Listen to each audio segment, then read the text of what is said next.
우리나라 지금 연구실이신 거죠? 예, 저희 연구실 사진입니다. 거기 보시면 이제 페타와트 레이저라 그래서 페타와트 레이저. 굉장히 규모가 큰 레이저가 있어요. 건물 하나가 레이저입니다. 건물 하나가 레이저다. 예, 세계에서 가장 센 빛을 만들어낼 수 있는 레이저가 거기 있습니다. 세계에서요? 예. 인사할 시간도 많습니다. 여러분의 시간을 낭비해드릴 느리지만 쿨한 과학. 랩미팅입니다. 반갑습니다, 교수님들. 반갑습니다. 그러면 이제는 그 다음 질문이죠. 이제 우리가 스펙트럼이 넓은 레이저를 가지고 fem토초 레이저를 만들어서 그걸 이용해서 이제 뭐 fem토케미스트리, fem토화학을 연구를 했다는 거죠. 그러면 이제 fem토초의 벽을 어떻게 깰 것이냐. 사실은 근데 이걸 깨려고 노력했던 건 아니에요. 그냥 네. 우연히 어딘가에서 나온 겁니다. 아, 정말요? 오. 강력장 물리라는 연구 분야가 있었어요. 강력장 연구는 뭐죠? 강력장이라는 말 처음 듣는. 이거는 이제 원자 분자 물리의 한 분파라고 할 수 있는데 네. 강력한 레이저를 이용을 해서 광전 효과 말씀드렸잖아요. 네네네. 그거와 비슷한 연구를 하시던 분들이 있었습니다. 오. 그래서 어떤 현상이 있냐면 멀티포톤 아이오니제이션, 뭐 우리말로는 이제 여러 개의 광자를 흡수해서 이온화되는 현상이 있거든요. 네. 뭐 그런 현상 같은 것들을 연구를 했는데 그거랑 관련된 이제 현상 중에 하나가 터널링 이온화입니다. 요거 쉽지 않겠는데요, 여기? 여기서부터는 이제 양자역학을 쓰지 않을 수가 없는데 네. 우리가 양자역학 그러면 항상 하는 사람들이 얘기하는 게 벽을 통과한다 뭐 이런 말 많이 그렇죠, 하죠. 그렇죠. 그 얘기인데요. 사실 원자가 있으면 네. 원자의 포텐셜 에너지가 있죠. 네. 보통 이제 거리에 반비례한다 그래요. 그래서 1/r로 네. 표현할 수 있어요. 네네. 그래서 그 포텐셜 에너지를 우리가 그림으로 그리면 여기 오른쪽에 점선처럼 표현이 됩니다. 네. 지금 마치 이렇게 깊은 계곡이 있는 네. 것처럼 그런 포텐셜이 되죠. 네. 그리고 양자역학 그 슈레딩거 방정식을 풀어서 이제 웨이브 펑션, 그러니까 요 파동 함수를 계산해 보면 그 가운데 몰려 있게 되죠. 네. 그 얘기는 이제 전자가 거기 갇혀 있다는 얘기거든요. 근데 거기다가 어떤 우리가 레이저를 쏴주면 네. 요 전기장 때문에 전기장이 이렇게 상수로 걸리게 되면 그거에 이제 거리를 곱해 가지고 포텐셜을 계산을 할 수가 있어요. 네. 왜냐하면 뭐 힘을 거리에 적분하면 이제 그게 에너지가 되기 때문에 네네.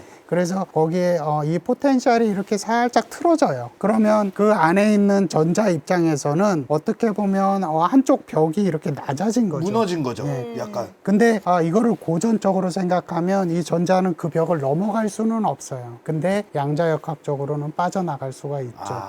왜냐하면 그 파동 함수가 살짝 걸려 있거든요. 그 네. 코일 꼬리 쪽에. 네. 그리고 이게 전기장이 걸리면 이제 그 벽이 생기지만 양자역학적으로 살짝 빠져나갈 수가 있죠. 자, 처음에 고양이가 저 점선 안에 gat혀 있는 거예요. 저 그렇죠. 가운데 산 모양 같은 경우에는 고양이가 있을 확률인 거예요. 그렇죠. 저 가운데에 고양이가 제일 많이 있고 넘어가 보려고 왼쪽 벽에도 붙어봤다 오른쪽 벽에도 붙어봤다 지금 고양이가 있을 확률이 있는 거예요. 그런데 누군가가 밖에서 레이저를 써서 벽이 약간 무너져서 약간 비틀렸어. 그랬더니 고양이가 그 틈을 놓치지 않고 기울어진 쪽으로 탈출을 한 거죠. 지금 오른쪽으로. 그걸 이제 우리가 터널링 이온화 현상이라고 부릅니다. 이런 이유 때문에 이제 우리가 원자에다가 레이저를 쏴주면 네. 그 레이저장의 세기가 그 원자의 포텐셜보다 세지 않다고 하더라도 이제 확률적으로 전자대가 나오게 되는 거죠. 강력장 연구를 하시던 분들은 요거와 관련된 현상들을 굉장히 많이 연구를 했어요. 그래서 이제 그거에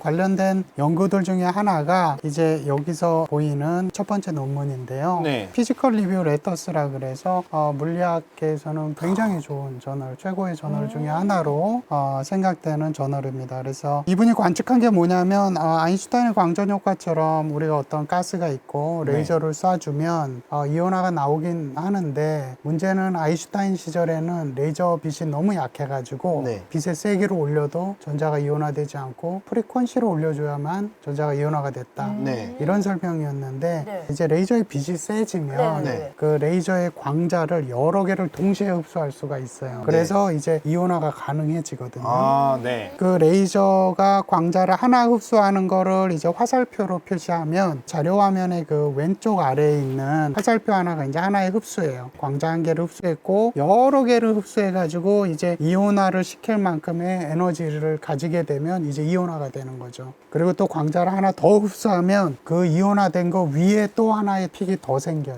네. 그래서 이제 그 가운데 있는 그래프에서 사실은 그 제가 파란색 화살표로 해놓은 네네. 게 그 어떤 에너지의 전자로 픽이 하나 생기고 그 다음에 광자를 하나 더 흡수해가지고 또 하나의 조그만 픽이 하나 더 네. 생긴 거를 지금 관측을 해서 이제 PRL의 논문을 쓰셨고 네. 이 논문의 이제 첫 번째 저자분이 아고스티니. 이번에 노벨상을 받으셨던 피에르 아고스티니라는 분입니다. 아, 근데 이거를 지금 우리가 이제 시간에서 보면 어떤 일이냐면 아까 네. 터널링 이온화 말씀드렸는데 그것처럼 자료 화면의 오른쪽 그림을 보시면 원자가 있는데 레이저장이 걸리니까 네. 터널링 이온화 돼서 그냥 전자가 밖으로 나가고 네. 또 한 주기 지나서 전자가 밖으로 나가고 뭐 이런 일입니다. 그러니까 첫 번째 우물에 빠진 게 레이저를 쏘니까 한 텀에 나가고 네. 빠져나가고 나서 네. 다음 텀에 또 한 번 나가는 거죠. 예, 맞습니다.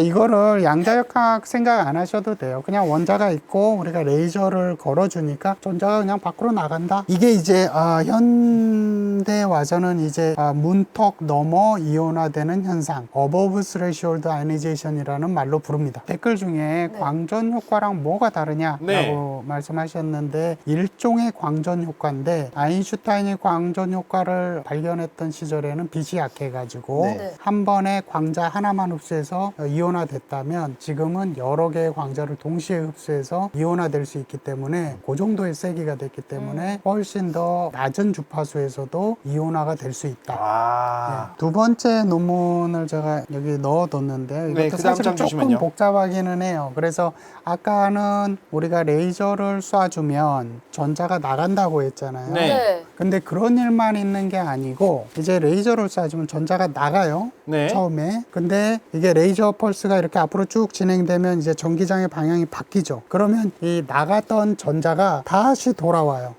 오. 다시 돌아와서 원자를 때립니다. 그러면 그 안에 있던 원자에서 또 다른 전자를 이온화시킬 수가 있어요. 재활용하는군요. 그렇죠. 그러니까 전자가 하나가 이온화됐다가 다시 가속돼서 돌아와서 충돌하면서 다른 전자까지 이온화시키는. 그러면 이제 전자가 두 개가 이온화되는 현상이 일어나는 거죠. 네. 그걸 처음 발견하신 분이 역시 이제 PRL의 논문을 내셨는데 첫 번째 저자를 보시면 앤 룰리에 앤 윌리. 이번에 노벨상 이번에 받으신 노벨상을 받으신 분이죠. 그러니까 쉽게 말하면은 내가 부메랑을 두 개를 들고 있어. 부메랑을 하나 탁 던졌더니 엄청나게 세게 갔다가 엄청나게 세게 돌아와서 내가 들고 있는 부메랑을 빵 맞았어. 친 거야. 응. 이 부메랑 두 개가 다시 날아간 거죠. 그렇죠. 아주 정확한 설명이십니다. 그죠? 예. 알겠습니다. 역시. 좋았다. 왼쪽 부분에 보시면 이제 크립톤 원자 2+, 그래서 이제 2+ 이온이 되는 거를 네. 관측을 해가지고 다시 전자가 돌아오는 현상 때문에 이온화되는 그 현상을 처음으로 관측해서 이제 논문을 내신 거죠. 네. 이거를 우리가 이제 학계에서는 non-sequential double ionization이라고 부릅니다. 왜 네. 이게 비순차적 이중 이온화. 그러니까 왜 비순차적이라고 부르냐면 레이저 펄스가 길면 레이저 펄스 앞부분에서 하나가 이온화되고 또 뒷부분에서 또 다른 하나가 네. 순차적으로 이온화될 수도 있는데 얘는 지금 그런 게 아니고 이렇게 집 나갔던 전자가 다시 돌아와서 또 네. 다른 전자 데리고 나가는 거죠. 네. 예, 그러니까 이제 비순차적으로 이런 일들이 일어난다는 거죠. 그렇군요. 그리고 나서 이제 사실 앞에 두 개를 언급한 거는 이 노벨상의 업적이라고 할 수는 없지만 네. 제가 볼 때는 굉장히 중요한 업적이라고 볼 수 있는데 네. 노벨위원회에서 언급한 논문은 사실 이 논문입니다. 고차 조합화. 고차 조합화라고 우와. 불리는 현상을 발견을 했습니다. 그게 이제 1987년인데요. 앤 룰리에라는 분이 이제 이 실험을 진행을 하셨고 아래 보이는 그 픽들이 네. 아까 펄스가 우리가 레이저에서 오버톤 네. 내지는 조합화라고 말씀드렸잖아요. 네네네. 여기서는 이제 고차 조합화라고 말하는 특별히 우리가 고차라는 말을 붙인 거는 네. 보통은 이제 조합화가 우리가 실험할 때 2차, 3차 이런 게 보이는데 네. 네. 여기서는 뭐 굉장히 높은 차수, 뭐 아. 11차, 13차, 15차, 17차 네. 이렇게 고차의 조합화가 발견이 됐어요. 그래서 이 실험을 처음으로 장파장 레이저를 이용을 해서 장파장 네, 레이저. 하신 분이 앤 룰리에라는 분이시고 네. 이분은 노벨위원회에서 특별히 이 실험을 이분의 업적으로 말하고 있습니다. 오. 그리고 이때 어떤 일이 있었냐면은 레이저 기술이 급격하게 발전되는 계기가 생깁니다. 그게 이제 첩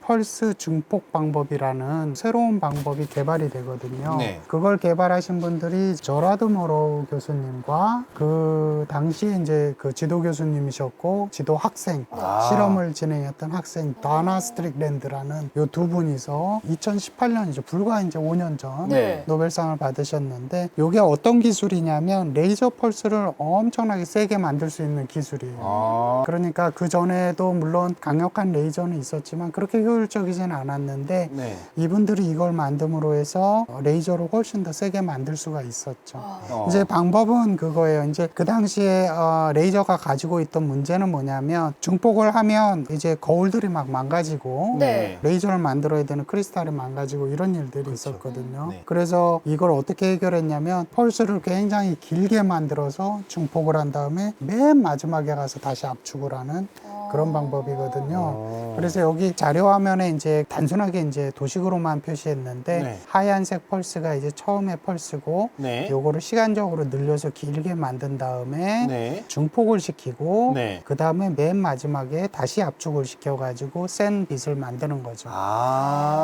그러면 우리가 증폭시키는 과정에서는 펄스가 기니까 에너지가 이제 시간에 분산되니까 네. 어떤 데미지를 피할 수가 있었던 거죠. 이거 약간 수타면 뽑아내는 느낌인데요. 맞습니다. 빛으로 수타면을 만들었다. 그래서 이제 그 뒤에 사진이 이제 우리가 그 실험실에서 사용하는 femtosecond 레이저의 사진이에요. 와. 사실 광주과학기술원에 오시면 이제 이런 레이저들을 보실 수가 있는데요. 네. 제가 이제 소속이 두 군데인데 하나는 광주과학기술원이고 또 다른 하나는 기초과학연구원 네, IBS의 초강력 레이저과학연구단이라는 곳에서 일하고 있거든요. 네. 거기에 설치된 레이저 중에 하나입니다. 와. 티타늄 사파이어 레이저고 그 뚜껑들을 다 열어보면 이렇게 좀 화려한 색깔이 있습니다. 이 우리나라 지금 연구실이신 거죠? 예, 저희 연구실 사진. 어. 거기 보시면 이제 페타와트 레이저라 그래서 페타와트 레이저. 굉장히 규모가 큰 레이저가 있어요. 오. 건물 하나가 레이저입니다. 건물 하나가 레이저다. 예, 세계에서 가장 센 빛을 만들어낼 수 있는 레이저가 거기 있습니다. 세계에서요? 예, 그러면은 우리가 이제 그 앤 룰리에라는 분이 어떤 식으로 고차 조합파를 생성했는가 네. 그 실험 장치를 간략하게 그려놓은 사진이거든요. 네. 고출력 fem토초 레이저가 있고 네. 그 fem토초 레이저를 기체에다가 때려줍니다. 네. 그러면 기체에다 때려주면 거기서 이제 고차 조합파가 나와요. 근데 고차 조합파가 이제 프리퀀시가 2배, 3배, 4배 이렇게 된다고 했는데 아까 조합파라는 게 네네. 네. 얘는 이제 사실은 홀수배만 나오거든요. 그거는 제가 설명드릴 수 있는데 나중에 네. 13579 이렇게 네네. 나옵니다. 그래서 고차 조합파가 나오는 건데 근데 이제 그러면 파장은 뭐 반, 3분의 1, 5분의 1 이렇게 이렇게 계속 나오겠죠. 줄어들겠죠. 네. 그러니까 우리가 쓰는 레이저는 사실 이제 적외선 레이저인데 그거 파장에 뭐 예를 들어서 101차 하모닉이다 그러면 101분의 1 파장이 되는 거죠. 그러니까 한참 더 파장이 짧아지는 거죠. 예를 들어서 101차면 800나노를 썼으면 8나노가 되는 거죠. 67차가 되면 13나노가 됩니다. 그거를 이제 그 정도 파장을 우리가 극자외선이라고 부릅니다. 극자외선. 예, 네. EUV라고 하죠. 네. 예, Extreme Ultraviolet. 네. 그래서 보통 이제 요즘에는 EUV 그러면 이제 반도체 공정에서 많이 쓰이기 때문에 네. 뭐 EUV 리소그라피 뭐 그런 말들을 많이 씁니다. 그래서 EUV 파장 영역에서 이제 조합파가 나오는 거죠. 이제 아래쪽에 스펙트럼을 보시면은 이제 이 스펙트럼은 보면은 이제 뭐 오른쪽에 보면 65차 하모닉, 네. 그 다음에 그 옆에 있는 게 67, 69, 71, 73, 75 이렇게 해서 이제 조합파들이 계속 나오게 되는 거죠. 네. 예. 그러면서 조합파가 높아지면 높아질수록 파장이 짧아지네요. 그렇죠. 파장은 짧아지고. 예. 네. 근데 아까 말씀드린 게 이제 주파수의 폭이 넓어져야 펄스가 짧아진다고 했는데 네. 여기 보시면 이 조합파 하나가 사실은 레이저의 주파수 폭하고 똑같은 거거든요. 네. 근데 이렇게 옆으로 쫙 퍼져 있으니까 사실 그 주파수 폭이 굉장히 넓은 거죠. 네. 쉽게 생각하면 레이저의 파장이 2.7펨토라고 하면 여기 조합파가 뭐 수십 개 있으면 그 개수만큼 펄스 폭이 짧아질 수 있습니다. 그러니까 레이저의 파장이 뭐 예를 들어서 2.7펜토라고 하고 아, 그러면 이 개수만큼 더 작아지겠군요. 그렇죠. 그러니까 이제 수십 아토초도 가능하고 수백 아토초도 아, 가능합니다. 예. 그래서 고차 조합파를 만드는 게 되게 중요했군요. 아토초를 만들기 그렇죠. 위해서. 아, 그러니까 넓은 스펙트럼이 필요한 거죠. 오. 그때 그리고 이제 고차 조합파 이론이 이제 크게 발전을 해요. 네. 근데 아까 말씀드린 것처럼 아까 부메랑을 잘 말씀해 네. 주셨는데 네. 레이저장이 딱 걸리면 전자가 나갔다가 다시 돌아오거든요. 네. 이 돌아온 전자가 어떤 운동 에너지를 가지고 있는데 이 운동 에너지를 가지고 있는 전자가 원자에 흡수될 때 네. 빛이 나옵니다. 아. 그게 바로 고차 조합파예요. 아, 예를 들어서 내가 부메랑을 던졌는데 부메랑이 내 손에 잡혔어. 세게 그대로 잡혔어. 너무 아프잖아. 나의 아픔이 빛으로 하는 빛으로 게 나오는 그거야. 거지. 나의 아픔이 아픈 만큼 빛으로 나오는 거죠. 맞는 순간에 어. 고통이. 근데 이런 일들이 레이저의 반주기에 한 번씩 일어나요. 레이저 반주기마다. 반주기. 왜냐하면 레이저 필드가 이렇게 생겼으니 반주기에 전자가 일로 나갔다가 부딪히고 네. 그 다음에 그 다음 반주기에 다른 쪽으로 나갔다가 또 부딪히고 어. 그러니까 반주기마다 빛이 나온다고 할 수 있죠. 돌아올 때마다 빛을 내놓으니까 예. 부메랑 던졌다가 받을 때마다 소리가 나. 그죠? 나의 고통이 느껴지는 거죠. 근데 그게 반주기마다 일어나니까 계속 이렇게 한다고 네네네. 할 수 있죠. 네. 근데 이제 반주기마다 어떤 일이 시간에서 벌어지면 조합하는 13579로 나오게 됩니다. 네. 그래서 이제 많은 이론하시는 분들이 이제 계산을 해봤겠죠. 네. 그래서 계산을 해서 보니까 레이저장이 이렇게 생겼으면 레이저 펄스가 빨간색이고 저 네. 노란색 화살표가 이제 전자의 궤적이에요. 전자 아. 네, 그러면 전자가 나갔다가 들어오고 네. 나갔다가 들어오고 네. 나갔다가 들어올 때마다 빛이 한 번씩 나옵니다. 그게 굉장히 넓은 스펙트럼을 가지는 아토초 펄스가 여기서 생깁니다. 얘가 부메랑이 돌아오는 속도가 점점 빨라지면서 내가 걸리는 비명을 지르는 소리가 점점 빨라지는 거죠. 그렇죠. 저 파란색이 비명을 지르는 순간들인 거죠. 예, 맞습니다. 아. 그게 바로 아토초 펄스가 된다는 이론적인 계산 논문들이 많이 나오기 시작합니다. 그래서 그 다음 장을 보시면은 이제 왼쪽에 우리가 고차 조합파를 생성하면 일반적으로 보게 되는 스펙트럼이 있어요. 그리고 오른쪽에 레이저의 스펙트럼이 있습니다. 네. 아까 레이저의 스펙트럼이 연속적으로 나오는 게 아니고 그 조합파 형태로 나온다 그랬잖아요. 네. 그러니까 지금 보면 왼쪽도 조합파, 오른쪽도 오른쪽도 조합파. 그리고 오른쪽 이제 그 조합파를 이제 빛 모양이라 그래서 머리 빗는 빛. 네네. 네. 그래서 프리퀀시 컴이라고 부르는데 네. 저런 식으로 이제 조합파 형태로 나오고 왼쪽도 조합파로 나오니까 그러면 레이저도 모드락킹이 되면 펄스가 되고 여기도 위상이 맞으면 펄스가 펄스가 되겠다라는 걸 생각할 수가 있죠. 다만 레이저의 주파수 폭보다 고차 조합파의 주파수 폭은 저 레이저의 수십 배이기 때문에 펄스 폭이 그만큼 짧아지게 되는 거죠. 네. 그러면은 이제 이 고차 조합파라는 게 사실은 결맞음성도 가지고 있음이 확인이 됐습니다. 그리고 넓은 스펙트럼도 좋습니다. 뭐 수백 차의 뭐 조합파도 만들 수 있으니까. 네. 근데 이제 문제는 위상이죠. 그렇죠. 네, 위상이 맞아야 펄스가 만들어지는 거니까. 네. 그러면 이제 문제는 위상을 어떻게 측정할 거냐. 조합파들의 위상을 어떻게 측정할 건지 이제 그게 문제가 됐죠. 네. 예. 근데 여기서부터 조금 더 어려워지긴 하는데요. 더 이제, 어려워지면 안 되는데. 약간 이미 이제 놓쳤는데.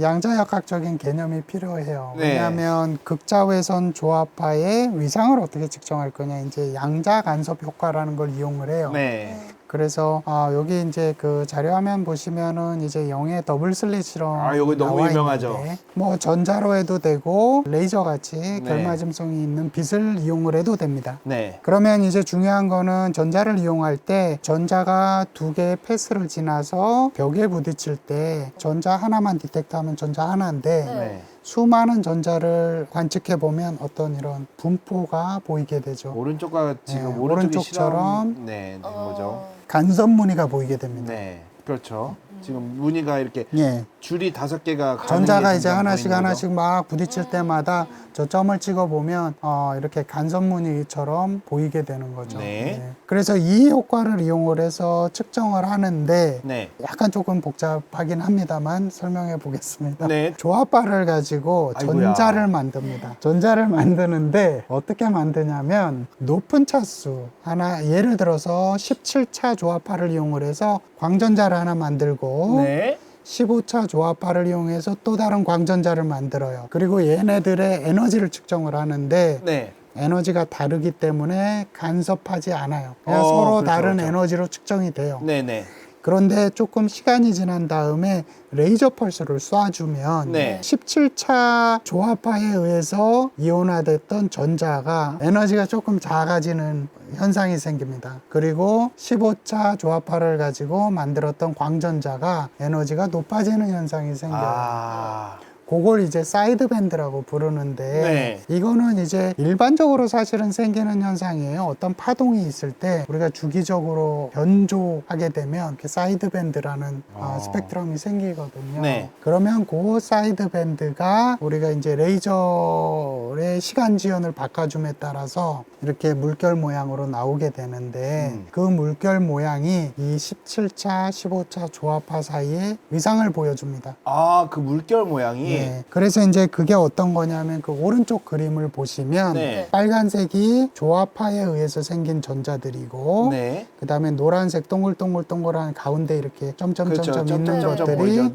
이제 요 사이드 밴드의 그 양자 간섭 효과거든요. 네. 그래서 이 양자 간섭 효과가 그 주변에 있는 조합파들의 위상 차이를 보여주게 돼요. 오. 근데 이 사실은 이 전체적인 프로세스가 굉장히 복잡하기 때문에 이거를 다 이해하기에는 조금 시간은 걸리는데 네. 이 노란색 점들이 이렇게 일자로 딱 정렬이 돼 있으면 위상이 맞았다고 보면 됩니다. 네. 근데 여기서 보시면 살짝 틀어져 있는 게 기울어지죠. 보여요. 근데 기울어지죠. 위상이 아주 안 맞은 건 아닌데 조금만 틀어져 있기 때문에 이거를 다시 이 위상을 가지고 펄스 모양이 어떻게 생겼는지 계산을 할 수가 있어요. 아, 그러니까 지금 살짝 비틀어진 거 가지고 원래대로 복원을 하면은 원래 어떤 거였는지 아는 거죠. 그러니까 예를 들면은 자동차 사고가 났는데 자동차 사고들 막 스키드 마크도 보고 뭐 여러 네. 가지 다 보잖아요. 그걸로 자동차 현장을 사고 현장을 구성을 하는 거죠. 네. 맞습니다. 그래서 우리가 이제 복원한다는 표현을 쓰거든요. 복원하는. 그러니까 이런 현상을 가지고 조합파들의 위상이 어느 정도 될 거니까 그걸 가지고 펄스 모양을 복원하는 거죠. 그렇죠. 스키드 마크가 막 얼만큼 길었는지 그러면은 얘가 얼만큼 달리고 있었는지 유추하는 뭐 그 흔적을 가지고 맞춰내는 거죠. CSI가 되는 거죠. 그래서 이제 그 다음 장을 보시면 이 실험을 위한 실험 장치가 있어요. 네. 그래서 빛을 두 개로 나눠서 하나는 가스에다 쏴줘서 아토처 펄스를 만들고 네. 또 다른 하나는 이제 모듈레이션을 주기 위해서 그러니까 변조해서 양자 간섭 효과를 보기 위해서 또 다른 오른쪽으로 가는 레이저 펄스를 네네네.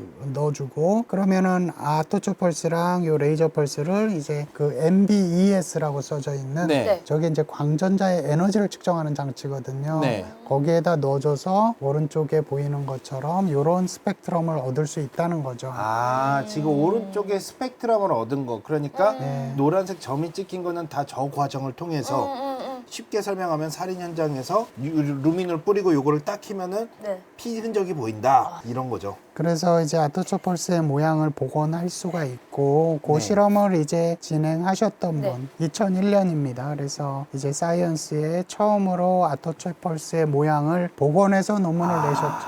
네. 피에르 아고스티니 사실은 처음 그 강력장 연구 설명할 때 그 네. 실험 하셨던 분인데 이제 아토처 펄스도 이분이 처음으로 측정을 해서 네. 그 펄스 폭이 250 아토초. 처음으로 fem토초의 벽을 깨고 아토초의 아토초 펄스를 펄스를 측정하신 분이죠. 이분은 쉽게 말하면 겁나 유능한 수사관인 거죠. 그래서 굉장히 짧은 우리가 뭐 인류의 어떻게 보면 기술의 한계를 한 단계 더 발전시킨 그런 기술이라고 할 수 있죠. 그러니까 이 논문이 나온 게 사실 2001년인데요. 2001년. 네, 2001년에 또 다른 중요한 일이 있었는데요. 네. 이제 제 개인적인 일인데 제가 대학원에 입학을 합니다. 이제 대학원에 입학을 해서 이제 뭘 할까? 지도 교수님 뭔가를 제안하셨는데 네. 제가 지도 교수님한테 아닙니다. 저는 아토초 펄스 뭐 나왔다는데 그거 한번 연구해 보겠습니다. 와, 진짜요? 네. 그때 그래서 지도 교수님이 그래라. 왜냐하면 그렇게 쉽게? 왜냐하면 그때 저희 연구실에서 고차조합파 실험을 하던 연구실이었어요. 네네. 그래서 이제 그거를 연구를 시작을 했고 제가 이제 석사 과정 때 처음으로 냈던 논문이 뭐냐면 위상을 측정했다 그랬는데 위상이 정확하게 조금 안 맞아요. 그래서 이게 아토초 펄스가 실제로 나올 수 있는 것보다 조금 더 길게 측정되거든요. 아, 그러니까 사실은 250 아토세컨드가 측정이 되면은 네. 원래 값보다는 더 긴 값이다 그것이. 그렇죠. 어. 예. 그게 길게 나오는 이유에 대해서 그리고 그거를 어떻게 줄일 수 있는지에 대해서 어. 이론적으로 논문을 썼어요. 왜냐하면 실험 장치가 없었거든요. 네. 예. 그래서 이론적으로 논문을 석사 과정 때 이론적으로 논문을 써서 이제 피지컬 리뷰 A라는 저널의 논문을 네. 이것도 엄청 냈어요. 좋은 건데요? 좋은 논문 중에 하나입니다. 네. 그리고 그 다음에 오른쪽에서 보시는 사진이 이제 그때 이제 제가 이 이론을 검증하기 위해서 박사과정 동안에 실험을 하려고 네. 만들었던 실험 장치인데요. 직접 만드신 건가요? 장치를 와. 정말로 네. 고생 많이 하면서 만든 장치긴 해요. 음. 보시면 여기 이제 이렇게 은색 호일로 덮여 있는 긴 통 있죠. 네네. 저 이게 맨 이제 아래. 광전자 에너지를 측정하는 장치인데 저거를 파트 하나하나 사서 직접 다 만들었습니다. 오 진짜로요? 수저가 저게 그래서- 그 아까 그 측정한다는 MBES 그건가요? 말씀 정확합니다. 이게 오. 마그네틱 바틀 일렉트론 스펙트로미터라고 부르는데 이야. 여기 컴퓨터 화면에 보시면 그 아토초 펄스 측정한 데이터가 지금 떠 있어요. 사실 네. 사진에. 저 왼쪽에 뭔가 아까 봤던 스펙트럼 같은 게 지금 네. 그 모양이 예. 떠 있죠. 그래서 이제 제 박사과정 프로젝트가 이게 펄스가 압축되는 효과를 실험적으로 해서 이제 논문을 써야 되겠다라고 네. 생각을 했죠. 그래서 그게 PRL의 논문이 나왔는데요. 네. 오른쪽 아래 그 그림입니다. 녹색에서 점점 압축이 돼서 이제 빨간색처럼 나왔어요. 오 진짜 펄스 모양이 나왔어요 그렇죠. 이제는. 펄스가 굉장히 짧게 나온 거죠. 근데 문제가 있습니다. 이 논문이 누가 썼냐? 네. 제가 아니었죠. 제가 열심히 대학원생 시절에 실험 장치 만들고 이제 막 실험 막 이제 되려고 하던 시기에 이 논문이 나왔어요. 슬퍼. 쓴 사람이 노벨상 탔어. 그거 어떻게 보셨네요? 내가 했었으면. 아니 근데 제가 했었어도 이분이 이걸로 노벨상을 받은 건 아니기 때문에. 물론 그렇기는 한데. 근데 우와. 지금 생각해 보면 참 재밌죠. 왜냐하면 내가 연구 완전히 망쳤는데 네. 그 연구 망친 사람이 지금 보니까 노벨상을 탄 사람이죠. 와. 그래서 앤 루이에라는 분인데요. 네. 이제 이게 이제 펄스를 압축하는 방법을 논문으로 내신 분이죠. 네. 그때가 이제 제가 2001년에 들어갔고 이 논문이 이제 2005년에 제가 박사과정 한참 하고 있을 때 나와서 저는 이제 굉장히 좌절도 하고 뭐 그러시겠다. 조금 힘든 시간도 보내고 그랬습니다. 네. 그런데 이제 뭐 인생사가 다 세훈심한데 조금 더 해가지고 사실은 저는 또 다른 방식으로 네. 해서 좋은 논문이 나왔어요. 이제 뭐 PRL에. 다른 방식으로 이제 아토초 펄스를 압축하는 방법으로 또 좋은 논문을 쓸 수가 있어가지고 어느 정도는 뭐 기분 좋게 박사과정을 마쳤습니다. 기울어져 있는 거, 그다음에 네. 똑바로 세우는 거. 그걸 정확하게 보셨습니다. 어. 그게 이제 기울어져 있는 게 펄스가 압축이 조금 안 된 거고 그렇죠. 네. 우리가 어떤 가스를 조절을 해서 이거를 이제 압축을 시켜가지고 똑바로 이렇게 세우는 네. 거죠. 아. 그러면 이제 펄스가 더 짧아지는 거죠. 그래서 오른쪽 그래프에 보시면은 처음에는 그 가로에 보시면은 압력에 따라서 이제 346 아토였던 게 네. 점점 내려가서 213 아토초가 된다. 아. 이런 내용이었습니다. 그래서 지금 뭐 이건 한 가지 에피소드로 말씀을 드린 거고 네. 네. 그래서 그 앤 루이에 교수님은 사실은 굉장히 뭐랄까 이제 머리가 흰 여성 과학자분인데 네네네. 굉장히 젠틀하신 분이에요. 오. 그래서 얘기를 나눠보면 굉장히 친절하시고 만나보셨습니까? 그럼요. 아. 학교에서 자주 뵙는 분입니다. 예. 어떤 느낌일까? 학교에서 자주 뵙는 분이 노벨상 노벨상을 타 탔어. 있으면은. 예, 그리고 지금까지 사실 펄스 열에 대해서 말씀드렸어요. 그렇죠. 열에 대해서. 그런데 응용을 생각하면 펄스 열 말고 아토초 펄스 다음 하나 만들어야 돼요. 그러니까 지금 보시면은 펄스가 여러 개가 나오잖아요. 이게 아니라 딱 하나. 그렇죠. 네. 그러면 이 중에 하나만 골라내야 되거든요. 네. 그래서 이제 그걸 하신 분이 아직까지 한마디도 안 한 페렌크 크라우즈라는 분이에요. 그래서 이런 거 하나만 골라내려면 제일 쉬운 방법은 레이저 펄스를 짧게 만드는 거예요. 레이저의 그 반주기마다 아토초 펄스가 나오니까 레이저 펄스를 짧게 만들면 몇 개 안 나오거든요. 네. 근데 몇 개 안 나오는 것도 에너지에 따라서 다르기 때문에 뭐 이렇게 선택할 수 있는 방법이 있습니다. 근데 레이저 펄스를 작게 만들면은 예. 위상이 길어지지 않나요? 스펙트럼이 넓어지죠. 네, 스펙트럼이 넓어 제 말은. 사실은 그게 이제 순서가 바뀌었는데 레이저 펄스를 짧게 만들기 위해서 넓은 스펙트럼이 필요한 거죠. 아, 네네네. 아까 말씀해 주셨죠. 그걸 하신 분이 이제 여기 보시면 오른쪽에 논문인데요. 네. 옵틱스 레터라는 저널이고 레이저 펄스를 압축해서 5펨토 펄스를 만들었다. 지금 보시면은 논문 이게 보이시죠? 5펨토, 4.5펨토, 5펨토가 얼마나 짧은 거냐면 이 레이저 펄스의 모양하고 비슷한 측정 값인데 레이저 펄스 안에 그 진동이 한 2번밖에 없다는 얘기예요. 네. 펄스를 짧게 만들었고 그렇게 네. 해서 이제 단일 아토초 펄스가 나온다는 거를 보여준 논문이 이제 같은 해예요. 2001년. 그래서 그 다음 점 보시면 아토세컨 메트롤로지. 그래서 아토세컨 펄스를 만드는 방법에 대해서 만들었는데 펄스를 아주 짧게 만들어서 아토초 펄스 열을 만들게 만드는데 네. 펄스가 짧아졌기 때문에 요 가운데에서 나오는 애가 제일 센 에너지를 가지고 있어요. 네. 그 에너지 차이가 크기 때문에 네. 걔만 선택하면 이제 세 번째 칸에 보이듯이 아토초 펄스 하나만 선택할 수 있다. 근데 사실 이 연구는 당시에도 조금 말이 있었어요. 왜냐하면 이게 정말로 단일 아토초 펄스의 효과를 보여주는 거냐. 그렇죠. 제가 여쭤보고 싶은 게 바로 그거였어요. 근데 이게 왜 그랬냐면 이 실제로 단일 아토초 펄스를 만들려면 레이저 펄스의 절대 위상이라는 걸 제어를 해야 되거든요. 네. 다음 장 이 주시면요. 절대 위상이라는 게 뭐냐면 레이저 펄스가 이제 너무 짧아졌어요. 네. 그래서 펄스 안에 저렇게 파동이 하나밖에 없어요. 하나, 두 개, 뭐 그 정도밖에 없는데 그렇게 되면 이 위상이 굉장히 중요하게 돼요. 그래서 여기 화면에 보시는 것처럼 왼쪽은 지금 마치 사인 형태의 웨이브가 있고 빨간색 웨이브를 보시면 네네. 오른쪽은 이제 코사인 코사인 형태의 모양. 웨이브가 있죠. 네. 그게 이제 그 절대 위상이 다른 거거든요. 오. 펄스 폭은 똑같고 파장도 똑같은데 절대 위상이 다른 거예요. 근데 이게 왜 중요하냐면 네. 저렇게 사인 펄스처럼 왼쪽처럼 되면 전자가 나갔다가 들어오는 일이 한 번만 생겨가지고 단일 아토초 펄스를 만들 수 있는데 오른쪽처럼 되면 그런 전자가 나갔다 들어오는 일이 두 번 생기니까 아토초 펄스가 두 개가 생기는 네. 거죠. 아, 저거 나갔다가 들어온다는 거는 노드 개수를 말하는 건가요? 그렇죠. 이제 전기장 때문에 전자가 밖으로 나갔다가 아까 부메랑 말씀하신 것처럼 다시 돌아오면서 이제 한번더 아토초 때리는 펄스가 거죠? 만들기 때문에 아. 예. 그래서 이제 두 번 생기기 때문에 저런 절대 위상을 하나로 딱 고정시켜야 되는 필요가 있었어요. 네. 그래서 이제 그거를 잘 하셨던 분이 사실은 요 페렌크라우즈라는 분인데 다음 장 주시면요. 그 당시에 또 이거랑 관련된 연구가 있었습니다. 이제 요 절대 위상을 조절한다는 말은 또 요 레이저 주파수가 우리가 프리퀀시 컴 형태래. 그러니까 빗살처럼 네, 여러 개의 조합파라고 했는데 요 조합파의 위치랑 관련이 있어요. 위치요. 그러니까 절대 위상이 바뀌면 네. 요 조합파의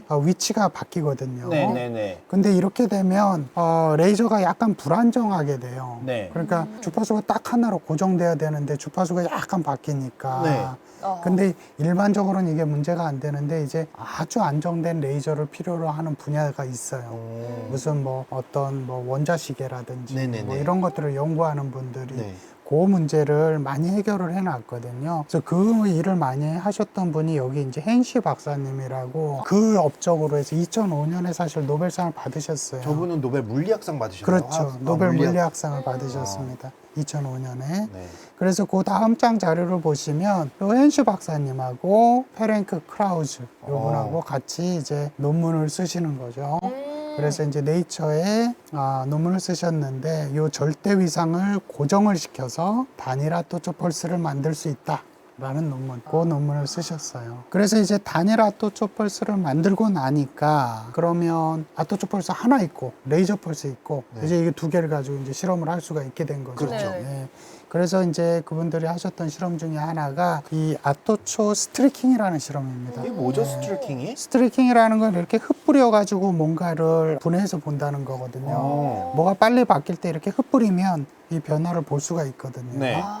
근데 이게 뭐냐면 단일 아토초 펄스 가지고 광전자 효과를 만들어내고 전자가 갑자기 튀어나가고 네. 레이저 펄스를 동시에 쏴주면 네. 그러면 이 전자가 원자에 속박돼 있을 때는 레이저 펄스를 볼 수가 없어요.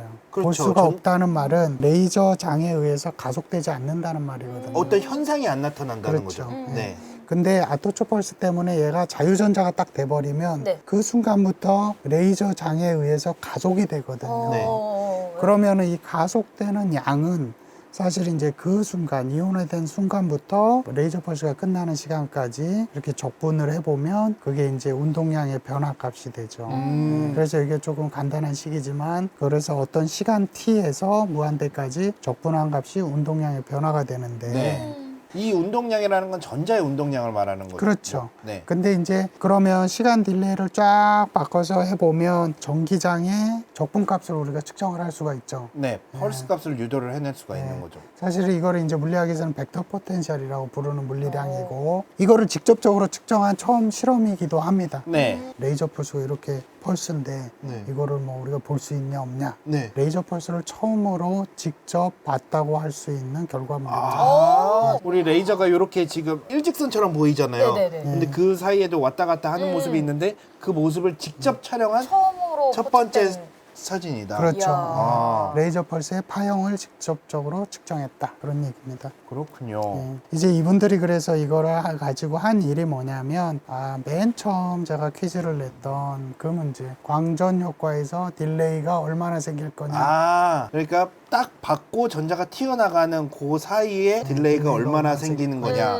그렇죠. 아, 그래서 요거를 연구를 하셨는데 네온 원자에 대해서 연구를 했습니다. 네. 네온 원자 보면 전자가 10개가 있고 2개는 이제 첫 번째 껍질, 네. 네. 그 다음에 나머지 8개는 두 번째 껍질에 있는데 네. 이 두 번째 껍질에 있는 것들도 우리가 양자역학에서 각운동량이라는 그 값에 따라서 사실 2개로 나눌 수가 있어요. 그쵸. 네. 이게 원자 하나에 쫙 이렇게 한 줄에 딱 붙어 있는 것 같지만 사실은 아주 매우 미세하게 일직선이 아니야.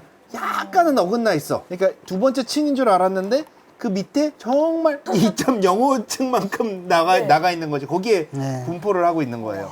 그래서 우리가 광전자를 만들어내면 네. 그 미세한 차이에 우리가 이름을 붙여가지고 2S, 2P. P 자세하게 설명하면 이제 그 각운동량에다가 이제 문자를 붙여가지고 S면 각운동량이 0, 그리고 P면 P면 각운동량이 1. 네. 그렇게 해서 이제 되는 건데 요거 여기다가 아토초 펄스를 땅 때려주면 이제 2S에서도 전자가 나오고 2P에서도 전자가 네. 나와요. 근데 거기다가 레이저 펄스를 동시에 쏴주면 네. 가운데 있는 그림처럼 아까 그 이렇게 흔들렸던 파형의 모양이 나오게 되죠. 그렇죠, 그렇죠. 근데 이 파형의 모양이 2P에서도 나오고 2S에도 2S에서도 나오기 때문에 이제 두 개가 나오는 거죠. 왜냐하면은 같은 위치에 있지 않아요. 네. 정말 조금의 다른 위치에 있기 때문에 에너지가 다릅니다. 에너지가 다르기 때문에 시간차가 있는 거죠.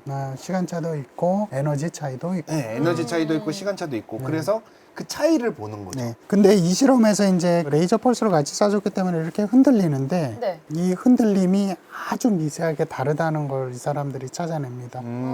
그 차이가 한 20아토초 정도 된다. 20 아토초. 그럼 이 얘기가 무슨 얘기냐면 2S 그 상태에서 나오는 전자랑 2P에서 나오는 전자의 그 이온화 시간의 차이가 대략 20아토초 정도 된다. 와. 이런 얘기죠.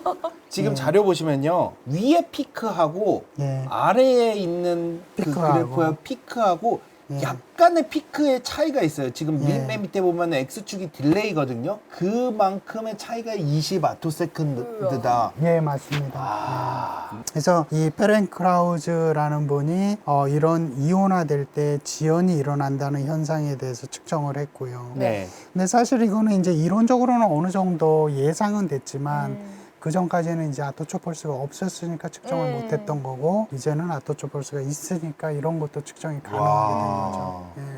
진짜 신기하네요. 예. 근데 이제 이 연구가 약간 문제가 있었던 게 네. 예, 그 이론 값보다 너무 크게 나왔어요. 네. 이론 값보다 너무 크게 나와서 이게 왜 그런지는 사실은 몰랐었는데 네. 요 똑같은 실험을 이제 앤 룰리에라는 분, 아. 그 노벨 네. 올해 노벨상을 받으신 분, 그리고 그 저조합파를 발견하신 분, 네. 그리고 제 박사과정 프로젝트를 뺏어가신 분, 그 분인데 이제 그분이 이제 그 아토세컨 펄스 트레인을 가지고 그러니까 네. 펄스 열, 네네네. 펄스가 많이 나오는 걸 가지고 똑같은 실험을 했어요. 네. 근데 이 연구에서는 그 에너지의 해상도가 좋아가지고 어떤 문제가 있는 거를 찾아낼 수가 있었어요. 아. 그러니까 앞에서 페랭크 크라우즈 그분이 이제 연구를 하실 때는 단일 아토초 펄스 가지고 20아토 정도 네네. 지연이 있다.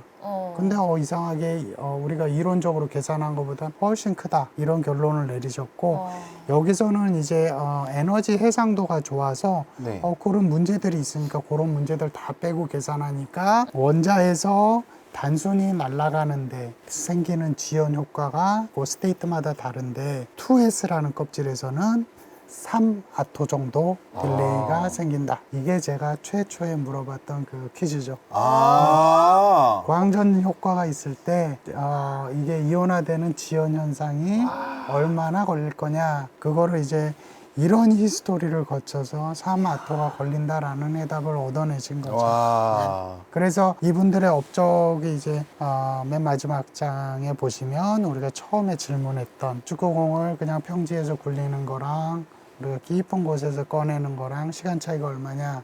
축구공이 아니라 전자라면 그리고 또 네온 아톰의 특정한 궤도 그러니까 그 2S 궤도를 지금 이분들은 측정하셨는데 네. 거기서 생기는 딜레이 현상은 3아토초다.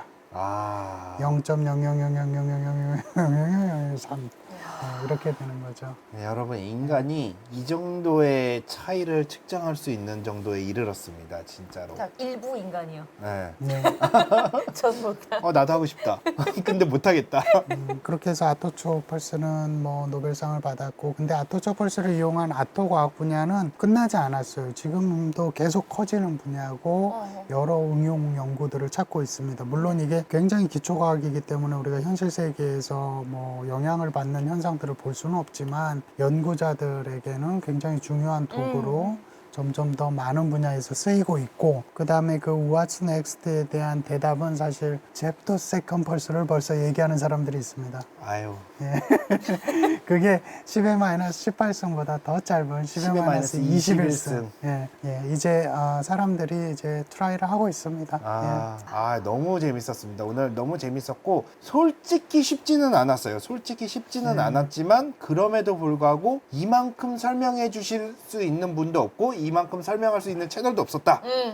오늘 안될과학에서 아토초 그리고 그 중요성 그다음에 그 의미에 대해서 한번 알아봤습니다. 네. 인사할 시간도 많습니다. 여러분의 시간을 낭비해드릴 느리지만 쿨한 과학. 랩 미팅이었습니다. 감사합니다, 교수님들. 감사합니다.